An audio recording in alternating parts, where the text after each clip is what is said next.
کہ ہمارے وزیر اعظم نے ایسی بات کہی. ہمارا اسلام، ہمارا اللہ ہمیں یہ سکھاتا ہے کہ سب کے ساتھ برابری سے چلو. کبھی ہمارے مذہب نے یہ نہیں کہا کہ دوسرے مذہب کو بری طرح سے دیکھو، بلکہ ہر وقت کہا کہ دوسرے مذہب کی بھی عزت کرو. جس طرح تم اپنے دین کی عزت کرتے ہو، دوسرے دین کی بھی عزت کرو.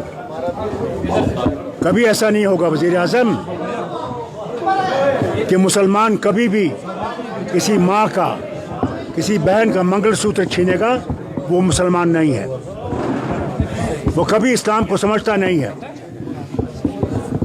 ایک شخص کو آپ مارو گے تو یاد رکھنا اس میں وہ پھر اللہ کی طرف سے کہتا ہے وہ لاکھوں کا قتل ہے، انسانی قتل ہے. وہ کیسا ہو سکتا ہے؟ میں بھی مسلمان ہوں، مگر میرے قرآن نے مجھے یہ نہیں سکھایا کہ دوسرے سے نفرت کرنا. میں اتنا ہی ہندو سے محبت کرتا ہوں جتنا میں سکھ سے، مسلمان سے محبت کرتا ہوں. میں سمجھتا ہوں اس وہ بھی ترقی کرے گا، ہم بھی ترقی کریں گے، اسی سے یہ بھارت اٹھے گا. ڈاکٹر صاحب، اپنی کشمیری تک جو لمبا اسپیچ دیا، اس میں آپ نے ایک بات چھیڑی ہے جس کا ایک بہت بڑا وزن ہے کہ ہو سکتا ہے الیکشن آخری الیکشن ہوگا. Will you elaborate in shape of what context? You see, the question is what is appearing before us, that they want one nation, one election. How can it be possible in 28 states which are so different? Secondly, their changing of constitution has been told, they themselves are saying it, کہ ہم نے آئین بدلانا ہے، ہم نے یہ سویدھان بدلانا ہے. یہ ایک ہی دفعہ الیکشن ہوگا، اور جس طرح پیوٹن صاحب بیٹھے ہوئے ہیں اسی طرح یہ بھی اپنے وزیر اعظم کو بٹھانا چاہیں گے. جو جب تک وہ زندہ ہیں وہ رہیں گے، دوسرا آئے گا وہ بھی چلائے گا. نہیں تو مجھے یہ بتائیے یہ کیوں کہہ رہے ہیں کہ 2047 تک؟ کیا یہ 2047 تک رہیں گے؟ وہ کیسے ہے؟ ان نے سوچ کے رکھا ہے کہ ہم نے کوئی الیکشن نہیں کرنا اور ہم نے بیٹھنا اسی کرسی پہ اور جو مرضی ہے کرنا ہے، اور کر رہے ہیں. الیکشن کمیشن کا جو بنتا ہے اس میں کیا تھا؟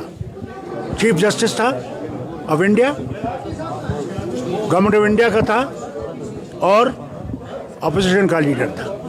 چیف جسٹس کو ہٹانے کی کیا ضرورت پڑی؟ کیا ضرورت پڑی؟ خود دیکھیے آپ کہ وہاں 2 حکومت کے نمائندے ہیں، ایک اپوزیشن ہے. وہ کیا کر سکے گا؟ جو ان کی مرضی ہے وہ کریں گے. پھر تو جموں کشمیر کی اسمبلی کے جو انتخابات ہیں ان پر بھی ڈاؤٹ ہے. ہمیں پتہ نہیں ہے کہ وہ اسمبلی الیکشن ہوں گے، کب ہوں گے. یہ تو الیکشن یہ تو سپریم کورٹ نے کہا ہے. کیا پتہ اگر یہ جیت جائیں گے یہ سپریم کورٹ بھی دبا دیں گے، کوئی پتہ نہیں. کینڈیڈیٹ نارتھ کا اناؤنس کیا کہ سجاد لول کو ہی سپورٹ کریں گے. اس سے پہلے 2 دن عمر صاحب نے کہا تھا کہ ان کو کسی کی سپورٹ کی ضرورت نہیں ہے، جبکہ الطاف بخاری نے کہا. مجھے افسوس اس بات کا ہے، مجھے افسوس اس بات کا ختم ہے، نئے چہرے آنے چاہیے. مجھے افسوس اس بات کا ہے. میں تینوں سے گزارش کرنا چاہتا ہوں، وہ آزاد صاحب ہوں، سجاد لون صاحب ہوں، وہ اپنے بخاری صاحب ہوں.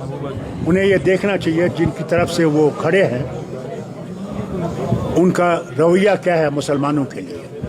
بس میں ان سے یہی کہنا چاہتا ہوں، جن مسلمانوں کو یہ ورگلا رہے ہیں آج، کیا وہ مسلمان کل بچیں گے؟ اگر یہ واپس آئے، نہ صرف جموں کشمیر کے، کیا ہندوستان کے مسلمان کی عزت رہے گی یا نہیں رہے گی؟ ان سے یہ سوال پوچھیے. مجھے افسوس ہے. اللہ ان کو صحیح راستہ دے. ڈاکٹر صاحب، الیکٹرسٹی کرائسس کافی زیادہ چل رہی ہے، اس میں metered and non metered as well, ان کو بھی بلس کافی زیادہ آ رہی ہے، لیکن الیکٹرسٹی کرائسس کافی زیادہ. We will go through many crises. If these people come, there will be far greater crisis than what you are facing today.